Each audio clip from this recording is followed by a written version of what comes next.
नमस्कार दोस्तों। दिल्ली में सीएम का ऐलान हो गया। दिल्ली के सीएम को लेकर के कयासबाजी लगातार जारी थी। दिल्ली में मुख्यमंत्री के नाम का ऐलान हो गया, लेकिन इसके साथ साथ एक और बड़ी खबर जिस पर चर्चा होनी जरूरी है। दिल्ली के मुख्यमंत्री की कल ताजपोशी होनी है, कल शपथ ग्रहण होगा, लेकिन उस शपथ ग्रहण में नीतीश कुमार नहीं आ रहे हैं। बीजेपी के लिए इतना बड़ा मौका और उसमें नीतीश कुमार क्यों नहीं आ रहे हैं, क्या वजह है, इस पर भी बात करेंगे। लेकिन अभी सबसे पहले आपकी दिलचस्पी है मुख्यमंत्री के नाम के ऐलान को लेकर के, तो दिल्ली में मुख्यमंत्री के नाम का ऐलान हो गया है। रेखा गुप्ता को दिल्ली की मुख्यमंत्री बनाया जाएगा। आधिकारिक तौर पर इस बात का ऐलान कर दिया गया है, रेखा गुप्ता दिल्ली की अगली मुख्यमंत्री बनेंगी। और एक तरीके से आप कह सकते हैं कि दिल्ली में चौथी महिला मुख्यमंत्री मिलने जा रही है। भाजपा की तरफ से आज बैठक हुई, दिन भर जो है कयासबाजी का दौर जारी था और आखिरकार रेखा गुप्ता के नाम पर मोहर लगी। और अभी तक जो खबर निकल करके सामने आ रही है, डिप्टी सीएम को लेकर के किसी प्रकार का कोई ऐलान नहीं हुआ है कि डिप्टी सीएम किसको बनाया जाएगा। काफी देर पहले तक जो है चर्चाएं चल रही थी कि परवेश वर्मा को डिप्टी सीएम बनाया जाएगा, लेकिन परवेश वर्मा के नाम को लेकर के खैर शुरुआत में यह भी चर्चा थी कि उनको मुख्यमंत्री बनाया जाएगा, लेकिन अब ये सारी चर्चाएं खत्म होती जा रही हैं और आधिकारिक तौर पर बीजेपी विधायक दल की बैठक में रेखा गुप्ता के नाम पर मोहर लग गई है और रेखा गुप्ता दिल्ली में मुख्यमंत्री बनने जा रही है। कल 11 बजे से शपथ ग्रहण समारोह दिल्ली में आम आदमी पार्टी ने जिस तरीके से लड़ाई की शुरुआत की थी रामलीला मैदान से, तो रामलीला मैदान से एक नई जो है वो लड़ाई की। कांग्रेस की उस वक्त में सरकार थी, शीला दीक्षित मुख्यमंत्री थी और उनकी सरकार के खिलाफ मोर्चा खोला रामलीला मैदान में। रामलीला मैदान से जो कहानी शुरू हुई और रामलीला मैदान पर आकर के वो कहानी ऐसा लग रहा है कि बीजेपी उसको पूरा करना चाहती है, क्योंकि कहीं ना कहीं अन्ना हजारे का जो आंदोलन था तो उसके पीछे बीजेपी का भी एक बहुत बड़ा हाथ था। ये गाहे बगाहे बातें भी निकल करके सामने आई, लेकिन रेखा गुप्ता उनका जो है वो सीएम बनाया गया है, रेखा गुप्ता मुख्यमंत्री बन रही हैं, उनके नाम का आधिकारिक ऐलान हो गया है और अब जो है वो राजभवन जा रही हैं और राजभवन में जाकर के सरकार बनाने का दावा पेश करेंगी। और फिर उसके बाद में राजभवन में रेखा गुप्ता को उपराज्यपाल की तरफ से जो है वो सरकार बनाने के लिए न्योता दिया जाएगा। वो अपने विधायकों के हस्ताक्षर वाली चिट्ठी सौंपने का काम करेंगी। और बड़ी खबर है इस वक्त की, आप कह सकते हैं कि दिल्ली में चौथी मुख्यमंत्री है महिला मुख्यमंत्री। पहले मुख्यमंत्री के तौर पर सुषमा स्वराज, भाजपा ने सुषमा स्वराज को मुख्यमंत्री बनाया था, लेकिन सुषमा स्वराज बहुत कम वक्त तक, करीब 2 महीने तक जो है वो सिर्फ मुख्यमंत्री रह पाई, क्योंकि उस वक्त में एक बड़ी गुटबाजी थी भाजपा के अंदर। मदन लाल खुराना मुख्यमंत्री थे, मदन लाल खुराना का इस्तीफा हुआ करप्शन के मुद्दे पर। फिर उसके बाद में साहब सिंह वर्मा को मुख्यमंत्री बनाया गया, लेकिन साहब सिंह वर्मा का भी फिर गुटबाजी के चलते जो है वो इस्तीफा हुआ। और फिर पार्टी ने हरियाणा से आने वाली वो सुषमा स्वराज को उनको मुख्यमंत्री बनाया। 2 महीने तक वो मुख्यमंत्री रही और उसके बाद में कांग्रेस एंट्री लेती है दिल्ली के अंदर और फिर उसके बाद में कांग्रेस ने मुड़ करके नहीं देखा। बैक टू बैक, एक के बाद एक 3 बार लगातार शीला दीक्षित मुख्यमंत्री बनी। दिल्ली के अंदर एक ऐसा नाम कमाया, एक ऐसा बड़ा नाम बना शीला दीक्षित का कि उस नाम को आज तक चाहे बीजेपी के लोग हों, चाहे आम आदमी पार्टी के लोग हों, बहुत आलोचना की गई, एक तरीके से बदनाम करने की भी कोशिश हुई, लेकिन आज भी लोग, दिल्ली के लोग याद करते हैं शीला दीक्षित के काम को। और फिर उसके बाद में आतिशी को अरविंद केजरीवाल ने मुख्यमंत्री बनाया और अब चौथी मुख्यमंत्री बनने जा रही है रेखा गुप्ता। तो ये आज की अभी की बड़ी खबर है। कहा जा रहा है कि परवेश वर्मा ने उनके नाम का प्रस्ताव रखा, लेकिन मुझे लगता है ये सारी कयासबाजी वाली बातें हैं या सिर्फ जो है वो बनावटी बातें हैं। ये सब तय था कि कौन बनेगा और मुझे लगता है, मैं व्यक्तिगत तौर पर इस बात को कह रहा हूं, जिस वक्त में बीजेपी ने ऑब्जर्वर के तौर पर ओम प्रकाश धनखड़ को भेजा और उनके साथ में रविशंकर प्रसाद को भेजा, उसी वक्त में मुझे लग रहा था कि अब जो है वो परवेश वर्मा का नाम कट गया है। क्योंकि परवेश वर्मा का नाम अगर होता तो शायद ऑब्जर्वर के तौर पर किसी और को भेजा जाता, लेकिन ओम प्रकाश धनखड़ को ऑब्जर्वर के तौर पर भेजना कहीं ना कहीं इस बात के संकेत थे कि एक जाट जो है वो भेजा जा रहा है, तो हो सकता है कि जाटों को दूसरे तरीके से मनाने की कोशिश की जाए। क्योंकि मैंने राजनीति में कोई ऐसा उदाहरण देखा नहीं है कि कभी किसी एक जाति से किसी को भेजा जाए और खास तौर पर किसी जाट को भेजा गया हो और जाट को ही मुख्यमंत्री बनाया हो। हालांकि जाटों की नाराजगी बीजेपी के ऊपर बड़ा आरोप लगता रहा है। बीजेपी के पास में एक बड़ा मौका था कि वो जाटों की नाराजगी को दूर कर सके। हरियाणा के अंदर जाट गैर जाट की बीजेपी ने राजनीति की, लेकिन उसके बाद में आप देखें कि चाहे राजस्थान में भी ये बात बार बार उठ करके सामने आई कि जाट मुख्यमंत्री बनाया जाए। पश्चिमी उत्तर प्रदेश में भी एक बड़ा जो है गैप है बीजेपी के पास में कि जाट आप किसी को आगे लेकर के नहीं आ रहे हैं। तो ऐसे में दिल्ली में जाट को मुख्यमंत्री बना करके बीजेपी उस गैप को भर सकती थी, लेकिन बीजेपी को लगा कि कहीं परवेश वर्मा के नाम पर ऐसा ना हो कि परवेश वर्मा थोड़ा तेज तर्रार है, और आप जानते हैं कि अरविंद केजरीवाल को जिस तरीके से हराया, तो बीजेपी को थोड़ा सा जो नेता पसंद आता है वो शांत स्वभाव का नेता, या बहुत बार आलोचना के तौर पर यह कहा जाता है कि पपेट मुख्यमंत्री या पपेट जो है वो नेता, वो कठपुतली नेता, वो भाजपा को ज्यादा पसंद आते हैं। ज्यादा बोलने वाला, अपनी बात ज्यादा रखने वाला आदमी वो भाजपा में सूट नहीं करता। नरेंद्र मोदी की भाजपा जो है उसके अंदर, खैर ये सारी बातें हैं, लेकिन अब रेखा गुप्ता के नाम का ऐलान हो गया है। रेखा गुप्ता कल शपथ लेंगी, अभी वो राजभवन के अंदर जा रही हैं। लेकिन अब जो है मैं दूसरी खबर पर आता हूं, नीतीश कुमार आखिरकार इस शपथ ग्रहण समारोह के अंदर क्यों नहीं आ रहे हैं। नीतीश कुमार शपथ ग्रहण समारोह में नहीं आ रहे, ये अपने आप में बहुत बड़ी खबर है, क्योंकि कल जो प्रोग्राम होगा उस प्रोग्राम में नरेंद्र मोदी भी होंगे, अमित शाह भी होंगे, भाजपा के तमाम मुख्यमंत्री होंगे, डिप्टी सीएम भी होंगे, कैबिनेट मंत्री होंगे। यानी एक तरीके से भाजपा कल के प्रोग्राम को लेकर के कह रही है, दावा कर रही है कि 1 लाख लोगों को हम दिल्ली के रामलीला मैदान में जुटाने का काम करेंगे। सारे नेताओं को, मंत्री संत्रियों को, सांसदों को लेकर के आ रहे हैं। तो ऐसे में नीतीश कुमार क्यों नहीं आ रहे हैं? और बिहार में तो चुनाव है इसी साल में, तो नीतीश कुमार क्यों दूरी बना रहे हैं?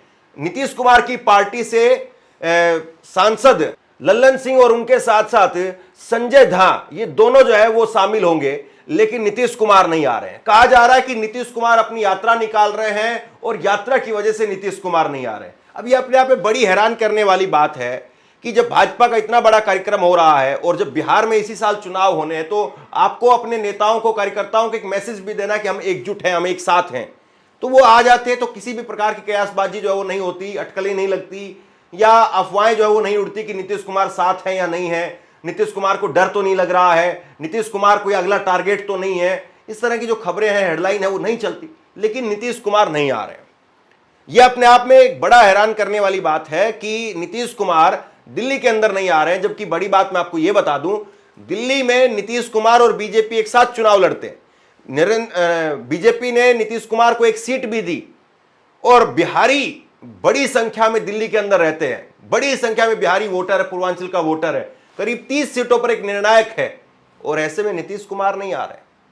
तो बताइए अपने आप में क्या ये बड़ा मैसेज नहीं है? और अगर मैं आपको प्रोफाइल की बात करूं तो रेखा गुप्ता जो है काफी पढ़ी लिखी है, और रेखा गुप्ता का नाम जो है वो दोपहर से ही चलने लगा था। 50 साल की उम्र है और ग्रेजुएट है, प्रोफेशनल, शालीमार बाग से। और इस शालीमार बाग सीट का जो है अपने आप में एक बहुत बड़ा रोल है, उस पर भी हम चर्चा करेंगे। दिल्ली भाजपा की महासचिव है और महिला मोर्चा की राष्ट्रीय उपाध्यक्ष हैं। दक्षिणी दिल्ली नगर निगम की मेयर रह चुकी हैं। तो रेखा गुप्ता एक तरीके से आप कह सकते हैं कि नीचे ग्रास रूट लेवल से उन्होंने काम किया और उसके बाद में धीरे धीरे जो है ऊपर आई है, और ये उनका आप राजनीतिक कैरियर देखिए अभी तक। 1992-93 में दिल्ली के दौलत राम कॉलेज से ग्रेजुएशन की, और उसके बाद में उसी समय पर वो एबीवीपी से जुड़ जाती है। 1995-96 के दौरान Delhi university student union DUSU की सेक्रेटरी बनी। 1996-97 में डूसू की प्रेसिडेंट बनी, और इसके साथ ही आरएसएस से जुड़ गई। और 2003-04 में भाजपा महिला मोर्चा की सचिव बनती है। 2005-06 में राष्ट्रीय सचिव बनी। अप्रैल 2007 में दिल्ली के उत्तरी पीतमपुरा से नगर निगम का जो है चुनाव पार्षद के तौर पर इन्होंने जीतने का काम किया। साल 2017 में ही भाजपा महिला मोर्चा की स्टेट जनरल सेक्रेटरी भी रही। 2010 में नेशनल एग्जीक्यूटिव मेंबर अवार्ड मिला, और दक्षिणी दिल्ली नगर निगम की मेयर बनी। और उसके बाद में पिछले 2 विधानसभा इसी सीट से हारी है, लेकिन अब की बार आम आदमी पार्टी के उम्मीदवार को न केवल हरा दिया बल्कि मुख्यमंत्री बन गई। एक बड़ा इंटरेस्टिंग फैक्ट और है, ये जो शालीमार सीट है जहां से ये जीत करके आई है, ये शालीमार सीट ये वही सीट है जहां से एक वक्त में साहब सिंह वर्मा यहां से जीते थे और साहब सिंह वर्मा भी शालीमार बाग सीट से ही जीत करके मुख्यमंत्री बने थे। और अब देखिए वक्त एक बार फिर से बदला है 27 साल के बाद में, और आज शालीमार बाग से ही जीती हुई रेखा गुप्ता जो है वो मुख्यमंत्री बन रही है। और एक बड़ा इंटरेस्टिंग फैक्ट मैं आपको और बता दूं, दिल्ली के अंदर अभी तक जितने मुख्यमंत्री हुए हैं इसमें से 4 मुख्यमंत्री वो हरियाणा से आते हैं। दिल्ली के जो पहले मुख्यमंत्री बने 1956 में, चौधरी ब्रह्मप्रकाश यादव, वो हरियाणा से थे, रेवाड़ी से थे। और उसके बाद में दिल्ली से दूसरा जो मुख्यमंत्री बने सुषमा स्वराज, वो भी हरियाणा से। और उसके बाद में आप जानते हैं अरविंद केजरीवाल 11 साल तक मुख्यमंत्री रहे। और अब रेखा गुप्ता ये भी हरियाणा की ही रहने वाली है। इनकी ससुराल दिल्ली में है, अब ये दिल्ली में ही रहती हैं, दिल्ली की ही नागरिक हो गई हैं, दिल्ली की ही वोटर है। लेकिन इनकी जो मायका है, इनका पैतृक जो घर है वो हरियाणा में जुलाना के अंदर है। तो जुलाना, जहां से आप जानते हैं हरियाणा में कांग्रेस की विधायक विनेश फोगाट आती हैं, वहीं उसी जुलाना से ये निकल करके आती हैं। और अब जो है दिल्ली में एक बड़ा नाम मुख्यमंत्री के तौर पर जो है इनका नाम होगा। अब सवाल यही है कि दिल्ली में महिला मुख्यमंत्रियों की बात मैंने आपको बताई, सुषमा स्वराज पहली मुख्यमंत्री महिला, फिर उसके बाद में आप देखिए कि शीला दीक्षित एक बड़ा नाम, फिर अतिशी को मुख्यमंत्री बनाने का काम किया अरविंद केजरीवाल ने, और अब रेखा गुप्ता बन रही है। देखिए इसमें कोई शक नहीं है कि महिलाओं में काबिलियत की कोई कमी नहीं है, अवसर कम मिलते हैं, मौके कम मिलते हैं। और अभी अगर देश की राजनीति में आप देखें तो ममता बनर्जी के अलावा और कोई दूसरा मुख्यमंत्री दिखाई नहीं देता है। एक ही मुख्यमंत्री है सिर्फ, ममता बनर्जी। और उससे पहले अगर आप देखें तो जयललिता थी, उससे पहले देखें आप तो मायावती जी ने शानदार तरीके से काम किया। आप देखें जम्मू कश्मीर के अंदर महबूबा मुफ्ती, वो भी मुख्यमंत्री रही। वसुंधरा राजे राजस्थान के अंदर, वो भी महिला मुख्यमंत्री के तौर पर रही। आनंदीबेन पटेल गुजरात में, वो भी महिला मुख्यमंत्री के तौर पर रही। तो पहले भी बहुत सारी महिला मुख्यमंत्री रही। उससे पहले अगर आप और जाएंगे तो कांग्रेस ने भी कई महिला मुख्यमंत्री बनाया। और सबसे बड़ी बात यह है कि जो पहली महिला राष्ट्रपति बनी वो भी कांग्रेस ने बनाया, प्रतिभा देवी सिंह को। तो ऐसे में महिलाओं को जो है वो आगे लाया जा रहा है, अच्छी बात है। इस बात का वाकई जो है स्वागत किया जाना चाहिए। भाजपा ने एक तरीके से महिलाओं को राजनीति में आरक्षण देने की भी बात जो है वो कही थी, हालांकि वो अभी मुद्दा जो है वो अभी पेंडिंग है। और अब दिल्ली में किस प्रकार का काम कर पाती है, दिल्ली में किस प्रकार की जो है वो यहां पर छाप छोड़ पाती हैं, ये बड़ा सवाल है। और देखिए अब तो चाहे हरियाणा की सरकार हो चाहे दिल्ली की सरकार हो, सब भाजपा ही भाजपा है। तो ऐसे में भाजपा के पास में ऊपर नीचे डबल इंजन, सारे इंजन जो है भाजपा ही भाजपा है। तो अब दिल्ली के लोगों को क्या साफ पानी मिलेगा, साफ हवा मिलेगी, जाम नहीं मिलेगा, सड़कें टूटी नहीं मिलेगी। और उन सबसे बड़ी बात यह है कि भाजपा ने जो अपना वादा किया है मैनिफेस्टो में, क्या उस मैनिफेस्टो को भी पूरा किया जाएगा। अब देखिए बड़ी बात होगी कि महिला को मुख्यमंत्री बना दिया, महिलाओं को भाजपा आगे लेकर के आ रही है, ये किया जा रहा है महिलाओं के लिए, वो किया जा रहा है। लेकिन महिलाओं के लिए जो एक वादा किया गया था 2500 रुपए महिलाओं को पहली कैबिनेट में देने का, कि 2500 रुपए दिल्ली की हर गरीब महिला को पहली कैबिनेट में ही हम पास करेंगे और हर महीने 2500 रुपए दिया जाएगा। तो क्या भाजपा अपने इस वादे को पूरा करती है, ये इस वक्त में सबसे बड़ा सवाल है। अब देखना यही है कि दिल्ली के अंदर एक भाजपा ने नया जो है वो शुरुआत की है। भाजपा के राजनीति के एक नए युग की कह सकते हैं आप शुरुआत हो रही है। अब भाजपा इसको कितना खींच पाती है, क्या केवल 5 साल, क्योंकि 5 साल तो ये दिखाई दे रहा है कि उनके पास में पूरी तरह से मैंडेट है, कोई सरकार उनकी बीच में गिरे ऐसा कोई जो है वो दिखाई नहीं देता है। लेकिन क्या भाजपा इसको रिपीट करवा पाएगी, ऐसा कोई काम होगा 5 साल जिसको भाजपा अगले 5 साल के लिए और सरकार बना पाने के लिए आधार के तौर पर इस्तेमाल करे कि हमने देखिए 5 साल में इतना काम किया है, अगले 5 साल हमें और दीजिए। या फिर भाजपा 5 साल में ही दिल्ली के लोगों को एक निराशा के तौर पर धकेल देती है और फिर से एक बार पलटवार होगा, यह भी देखने वाली बात रहेगी। क्योंकि दिल्ली में जब भाजपा की सरकार बनी, 5 साल तक भाजपा की सरकार रही, लेकिन 3 मुख्यमंत्री मिले। देखना यह भी होगा कि यहां पर मुख्यमंत्री के नाम का ऐलान हो गया है, लेकिन क्या गुटबाजी रहेगी या बीजेपी में सब कुछ ऑल इज वेल होगा। तो बहुत बहुत बधाई रेखा गुप्ता जी को। दिल्ली के लोग बेसब्री से इंतजार कर रहे हैं कि बीजेपी ने जो जो वादे किए हैं उनको पूरा करके दिखाए, और अगर वादे पूरे नहीं होते हैं तो फिर सवाल पूछना तो हम जारी रखेंगे। शेयर कीजिए इस खबर को, और आप क्या सोचते हैं नीचे कमेंट बॉक्स में लिख करके जरूर बताइए, और इसी तरह की तमाम खबरों के लिए ऑनलाइन न्यूज इंडिया को सब्सक्राइब कीजिए। आपका बहुत बहुत धन्यवाद।